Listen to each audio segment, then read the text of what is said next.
So there's a new PlayStation exclusive that recently released called Code Violet. Apparently supposed to be like a spiritual successor to an old third-person dinosaur game. I don't remember it, but it was supposed to be a spiritual successor created by a little indie developer, 4 people, right? People who released the game previously called Quantum Error. Now, if you're not familiar with the game Quantum Error, oh, it was a dandy little old game, right? It was like this garbage fucking asset flip piece of shit game that these developers pulled out of their asses, used Unreal Engine to create, and sold at nearly full price. And you had fucking idiots buying it. And you had fucking idiots buying it because these developers use console warring, yes, console warring, to market the game. And they market it as being able to be played on the PlayStation 5 with its PS5 SSD. And you had console fanboys running with it. And they actually made enough money to develop a new game. So instead of actually maybe, okay, look, let's put this money into actually developing a game, right? Screw asset flipping, let's do it this time. They decided to do it again. They decided to asset flip the game.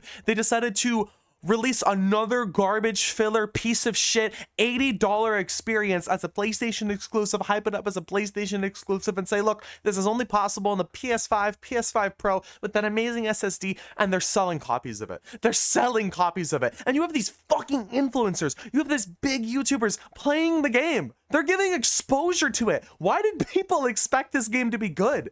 Why? I don't know who was talking about it. I don't know why these like a bunch of big names and big YouTubers or semi-big YouTubers are playing it, but like, why are you buying it? Why are you actually giving them money? Why are you even giving them exposure by shitting on it? And I know I'm shitting on it, but I haven't paid them anything, and I am warning you to not play this game. I'm just making fun of the idiots that did buy this game. If you bought this game unironically, you're like, look, I'm expecting this to be great, you should have done your research, because this studio is nothing more than a cash grab. The people in charge of it and the people making the games are horrible, lazy developers who want to cash in on fucking idiots, and it blows my mind.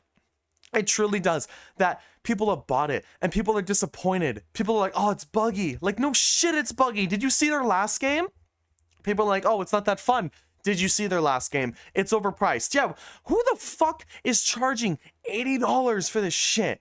Who is charging $80 for this shit? It really just boggles the mind that people are this stupid, but then it doesn't surprise me because every day I see online people being that stupid, people buying stupid shit, and I'm just not surprised. I'm not surprised that there are PlayStation gamers out there that'll buy this shit. I'm really not. And it's disappointing because I expect better from gamers in an industry that you believe would be like, look, I'm going to be so tight with my money. I'm not going to be giving money to these developers unless I see them release a banger. You'll have people give more criticism towards probably the smallest little bug in GTA 6 when that game eventually releases than what the fuck's going on right here. It is immediately just abhorrent what's going on, and these developers will get no flack for it. They'll be, oh, it's a small team, they're trying their best. Fuck them and fuck trying their best. If they knew it wasn't ready, they should have delayed it. They're literally needed to have. They could have released a trailer, hey, this is what we're making, we don't have enough budget, we're gonna do like a crowdsourcing there, where we're gonna make some money. Look, if you want to donate to us on our passion project here,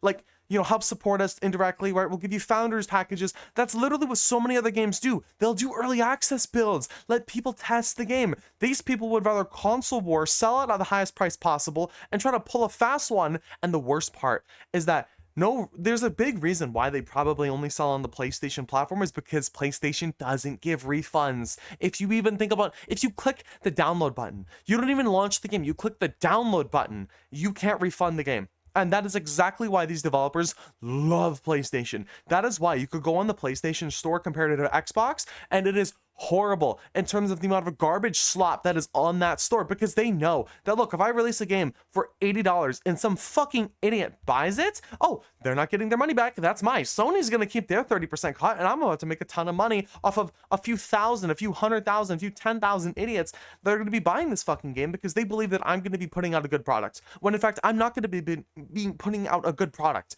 And it's just astounding. Again, I know I'm repeating myself with the astounding, and it's abhorrent, it's garbage. It's a scam. It is a pure scam. And it's so funny because these developers should be thrown out of the industry. They shouldn't be allowed to sell these fucking games. Why the hell they were even allowed to release another game after what the hell happened with Quantum Error? They literally had fanboys cheering for them, and then the fanboys played it, and then they hated it. And it's like, why would you try to hype up another one?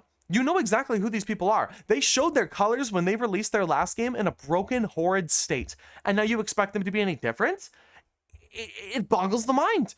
It really does, because people are this stupid. And I expected better for PlayStation gamers, and I really hope, obviously, it's not the mass market of PlayStation gamers, but it's these fucking idiots that think their plastic box is better than the other plastic box, and they want to prove it by buying the PlayStation only games. Oh my god. It's just, it's so sad, and it's so funny to laugh at, and I can't wait to see their next big game, because I guarantee they're going to make enough money to release a new game. Hopefully, more likely than not, it kills the studio, and they can't afford, and they have to go back to their shitty labs instead of trying to scam people with UE5 asset flips, because that would be the best case scenario for the gaming industry. These people leaving it.